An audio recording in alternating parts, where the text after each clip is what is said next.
आज गुढीपाडवा सणानिमित्त नव हिंदू वर्ष सुरुवात अनेक शतकापासून झालेला आहे। आपण बघितलं की श्रीरामाचं जे वनवास होतं 14 वर्ष ते झाल्यानंतर विजयी झाल्यानंतर तेव्हा आपल्या नगरीमध्ये आले, त्यावेळी लोकांनी आनंदोत्सव साजरा करण्यासाठी रामाने जेव्हा शपथविधी घेतलं तेव्हा राजा झाले, त्यावेळी अनेक देशवासियांनी एक नवीन संकल्पना करून नवीन वर्षाचं गुढी उभा केलं पाहिजे।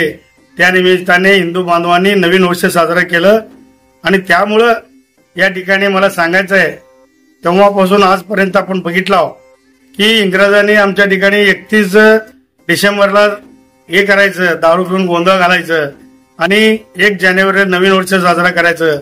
ते आपलं ब्रिटिश काळातलं ते ब्रिटिशांनी सोडलेलं दिवस आहे, परंतु खरं नववर्ष आमच्या हिंदू धर्माचं त्या गुढीपाडवा आणि नवीन नूतन वर्ष आमचं आज सुरू झालेलं आहे।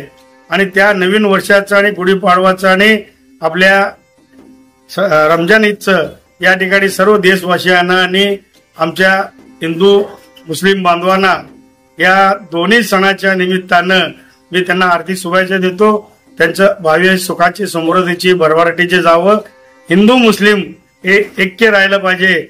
या देशात आजपर्यंत देश स्वतंत्र झाल्यापासून ते आता आज तागायत ते सर्व आपण एका ह्याच्यानं आहोत, एक दिलाने आहोत। तसंच त्या ठिकाणी एक दिलानं राहण्यासाठी प्रभू रामचंद्राला मी या ठिकाणी प्रार्थना करतो। आमच्या सर्व हिंदू मुस्लिम बांधवांना या ठिकाणी सणानिमित्त शुभेच्छा, आशीर्वाद तुम्ही द्यावं आणि आम्ही पण सर्व लोकांना गुढीपाडवा आणि रमजान निमित्ताने सर्व हिंदू मुस्लिम बांधवांना शुभेच्छा देतो। खूप खूप धन्यवाद। ताज्या घडामोडी पाहण्यासाठी आजच महाराष्ट्र सुखदेव न्यूज या यूट्यूब चॅनलला लाईक आणि सबस्क्राईब करा। ताज्या घडामोडी पाहण्यासाठी आजच महाराष्ट्र सुखदेव न्यूज या यूट्यूब चॅनलला लाईक आणि सबस्क्राईब करा।